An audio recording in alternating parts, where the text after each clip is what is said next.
বাংলা লিংকের আমরা যে বিজ্ঞাপন করেছি আজ থেকে 15-16 বছর আগে, সেই বিজ্ঞাপনেরও বাজেট কিন্তু আমরা মানে 1 কোটি টাকা ছিল। আপনি একটা জিনিস চিন্তা করে দেখেন, মানে এই 17-18 বছর আগে 1 কোটির ভ্যালু কত টাকা, মানে এখন কত টাকার ভ্যালু। আজকে একটা টেলিভিশন কমার্শিয়ালের কাজ করছি, যেটা হচ্ছে বনলতা রিভার গেট টাউনের। ডিরেক্টর অনেক বিশ্বাস এবং আমি দিলারা আন্টি এবং নাদিয়া আফরিন মিম। সো এটার গল্পটা অনেক ইমোশনাল একটা গল্প, যে মায়ের জন্য একটা বাড়ি কিনে অনেক জায়গা থেকে পছন্দ করি, বাট সে আসলে সেটা পছন্দ করে না। পরবর্তীতে এই ব্র্যান্ডের যেটা হচ্ছে বনলতা রিভার গেট টাউনের বাড়িটা দেখায়, তারপরে তার পছন্দ হয় আর কি। সো এরকম একটা ইমোশনাল সিন ছিল এবং আমার কাছে মনে হয় যে যারা দর্শকরা আছেন, যে যারা টেলিভিশন দেখছেন বা দেখবেন বা বিভিন্ন সোশ্যাল মিডিয়ায় টিভি সিটি দেখবেন, তখন সবাই অনেক পছন্দ করবেন। না, এটা আসলে আমার কাছে মনে হয় যে এখন সোশ্যাল মিডিয়ার যে আগমনটা, সেই আগমনটার কারণে এখন বিজ্ঞাপন সংস্থার প্ল্যানিংগুলো অনেক চেঞ্জ হয়ে গেছে। সেক্ষেত্রে বলবো যে অবশ্যই আগে যেমন একটা প্রোডাক্ট নিয়ে যেভাবে করে মার্কেটিং প্ল্যানিং থাকতো প্রমোশনের, এখন প্ল্যানিংগুলো একটু অন্যরকম হয়েছে। এখন একটা বড় প্রোডাক্ট হোক বা ছোট প্রোডাক্ট হোক, দেখা যায় বড় প্রোডাক্টের প্রমোশন অনেক ছোট হয়েও সেটা অনেক বড়ভাবে করছে। আবার অনেক ছোট একটা কোম্পানি ওইটা সোশ্যাল মিডিয়ার মাধ্যমে অনেক বেশি প্রমোশন করে মানুষকে রিচ করাচ্ছে, মানুষের দ্বারে পৌঁছাচ্ছে। সেই জায়গা থেকে অবশ্যই বলবো যে সেটা তো ডিফারেন্ট অনেক জায়গায় মানুষকে পৌঁছায়, স্পেসিফিক মানুষকে পৌঁছায়। বাট আসলে আমি যখন মানে মডেলিংয়ে যেই জায়গাটা থেকে আমার মানে সবসময় বলি যে আমার সেটা ইমোশনের জায়গা, সেই জায়গা থেকে যেই জায়গাটা আমার নিজের ক্রিয়েট হওয়া, এটা আসলে মানে হওয়াটা এখন অনেক খুব কঠিন। কারণ মানে একটা প্রোডাক্টের এখন দেখা যাচ্ছে 2 মাস 3 মাস পর পর তাদের ক্যাটাগরি চেঞ্জ হচ্ছে। সেটা কি আমরা ভালো প্রাইস দেখাবো, নাকি সুন্দর দেখাবো, নাকি এটা বাজারের অন্যটার চেয়ে ডিফারেন্ট, এগুলো দেখাবো, সেটা নিয়ে আসলে প্রতিযোগিতাটা চলে। সো সেই কারণে দেখা যাচ্ছে এই 3-4টা ক্যাটাগরিতে করতে গেলে তখন 3-4জনকে দিয়ে 3-4ভাবে প্রমোশন করা হয়। দেখা যাচ্ছে ওইভাবে করে আসলে প্রমোশনটা আর্টিস্টের জন্য হয় না। সেক্ষেত্রে মডেল ক্রিয়েট হওয়াটাও একটু কষ্টসাধ্য। এগুলো নিয়ে আসলে আমিও খুবই টেনশনে এবং আমিও খুবই অন্যরকম একটা সিচুয়েশনের মধ্যে আছি। সেটা হচ্ছে যে যেমন আমাদের ডিরেক্টর অনেক বিশ্বাসেরই একটা কাজ শুরু করেছিলাম, শিরোনাম।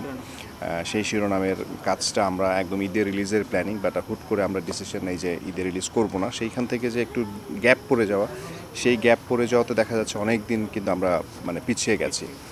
আর এখন সাথে সাথে মানে মানে শিরোনামের আগে একটা ছবি প্রমোশন ছিল, সেটা হচ্ছে মানে আমরা অ্যানাউন্স করেছিলাম, সেটা হচ্ছে গোলাপ। সো গোলাপের স্ক্রিপ্টিংটাও চলছে এবং আমার কাছে মনে হয় যে গোলাপের স্ক্রিপ্টিংয়ের সাথে শেষ করে, শিরোনামটা শেষ করে আমার একটা নতুন একটা লুকে এসে তারপরে গোলাপে ঢুকবো। সো তার আগে তো আমার শিরোনামটা শেষ করতে হবে। শিরোনাম শেষ করে তারপরে গোলাপ, তারপরে কামরুল হাসান ফুয়াদের একটা ছবি করছি দেশ। সো সেটার প্ল্যানিং আছে ডিসেম্বরের 16 তারিখ থেকে। বাট এখনও জানি না যে আসলে এই অল্প সময়ের মধ্যে আসলে যেতে মানে শেষ করতে পারবো কিনা, এবং আমরা 16 তারিখ ডিসেম্বরের দেশের যে ডেটের প্ল্যানিংটা আছে সেটা করতে পারবো কিনা। কারণ এর মাঝখানেও আবার বিভিন্ন ট্যুর আছে দেশের বাহিরে, বিভিন্ন কালচারাল ইভেন্টে। সো দেখি, লেটস সি। আমার কাছে মনে হয় যে আমি কিন্তু সর্বপ্রথম যখন আমার লুক নিয়ে চেঞ্জ করেছিলাম, সেটা হচ্ছে আব্বাসের শুটিংয়ে। এবং আব্বাসের মধ্যে যেই লুকটা নিয়ে আমি প্রথম এসেছিলাম, সো সবাই অনেক বেশি প্রশংসা করেছিল এবং দর্শকও অনেক পছন্দ করেছিল ছবিটা। আমার ক্যারিয়ারের যতগুলো ছবি তার মধ্যে অন্যতম আব্বাস, এবং সেটাও আমার মনে হয় যে লুকটার কারণে, চেঞ্জটার কারণে।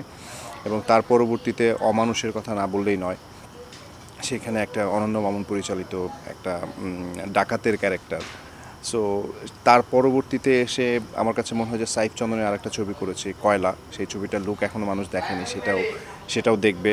সেটা দেখেও আসলে মানুষ বুঝবে যে আসলে আমি লুকটা নিয়ে কতটুকু চিন্তা করছি।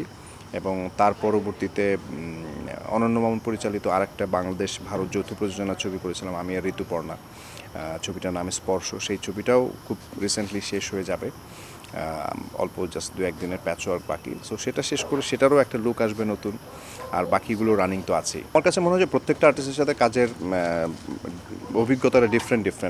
সো এভাবে করে আলাদা করে যদি আমি ইদিকার কথা বলি, ইদিকা তো অনেক মানে খুবই প্রফেশনাল এবং খুবই ভালো অ্যাক্টিং করে, ওর অনেক বেশি গ্রহণযোগ্যতা দুই বাংলায়। এবং শাকিব ভাইয়ের প্রিয়তমা থেকে শুরু করে পরবর্তীতে বরবাদ, এবং আমার মনে হয় যে বাংলাদেশে যেই দুটো ছবি করেছে সেই দুটো ছবি সুপার ডুপার হিট।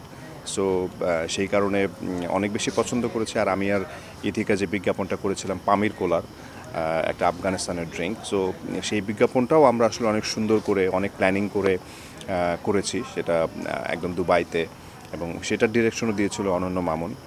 তো দর্শক যারা আছে অনেকে পছন্দ করেছেন এবং অনেকে অ্যাপ্রিসিয়েশন জানিয়েছেন, এবং তাদের সবাইকে বলবো যে অবশ্যই আমরা যেহেতু একসাথে বিজ্ঞাপন করেছি, আস্তে আস্তে আপনারা চাইলে বা আমাদের প্রডিউসার ডিরেক্টররা যদি চায় আমরা একসাথে ছবিও করব। আর ববির কথা, ববির সাথে আমার প্রথম কাজ এবং সুন্দর এক্সপিরিয়েন্স, এবং ববির সাথে তো হয় না যে কাজ প্রথম হলে ওর সাথে মানে পরিচয় অনেক বছরের। আমার আর ববির একটা কাজ করার কথা ছিল অনেক আগে। আমি আর ববি ফটোশ্যুট করেছি অনেকগুলো। তারপরে পরিমণির সাথে তো আমার স্টেজ পারফরমেন্স হয়েছে, ফটোশ্যুট হয়েছে। আর আমরা এই ছবিটাও আমার কাছে মনে হয় যে অনেক সুন্দর করে আমাদের যে গল্পের যে জায়গাটা, সেই জায়গাটা অনেক সুন্দর করে ফুটিয়ে তুলবো, সেটাও দর্শক অনেক পছন্দ করবে, এবং আমাদের তখন আরও সুন্দর করে অভিজ্ঞতাটা প্রকাশ করতে পারবো শুটিং শেষে। সত্যিকার অর্থে বলতে গেলে আমি যদি নাম মেনশন করি, ব্র্যান্ডের নাম হয়ে যায়, তারপর বলি বাংলালিংকের আমরা যে বিজ্ঞাপন করেছি আজ থেকে 15-16 বছর আগে, সেই বিজ্ঞাপনেরও বাজেট কিন্তু আমরা মানে 1 কোটি টাকা ছিল। আপনি একটা জিনিস চিন্তা করে দেখেন, মানে এই 17-18 বছর আগে 1 কোটির ভ্যালু কত টাকা, মানে এখন কত টাকার ভ্যালু। সো আমরা 7 দিন শুটিং করেছিলাম। তো তখন আসলে একটা প্রোডাক্টকে মনে করেন এমনভাবে প্রমোশন করা হতো, যেমন আমিও অনেকবার শুনেছি যে ভাই আমার ছোট বোন বা আমার বাচ্চা বা আমার মেয়ে বা আমার ছেলে আপনার বাংলা লিংকের অ্যাড না দেখলে ও খায় না। সো এরকম গল্প শুনেছে, মানুষের মধ্যে এমনভাবে মানে ঢোকানো হয়েছে, তাদের মধ্যে এমনভাবে মানে ইনভলভ করা হয়েছে, সো মানুষ দেখতে বাধ্য। তো এখন তাতে কি হয়, ওই প্রোডাক্টটারও অনেক মানে উপকার হয়। তো ওইটারও একদম স্পেসিফিক যেই ব্র্যান্ডিংটা চিন্তা করা যায়, আমি শুধু এই প্রোডাক্টের এই জিনিসগুলো বলবো, তো ওই জিনিসগুলো মানুষের মাথায় থেকে যায়। তো সেই জায়গা থেকে আমার মনে হয় যে সেই চেঞ্জটা এখন কম আর কি, মানে অনেক মানে সেই চেঞ্জটা অনেক বেশি, যে এখন একটা প্রোডাক্টের ডিফারেন্ট ডিফারেন্ট জিনিস নিয়ে তারা মানে টার্গেট করে আগায়।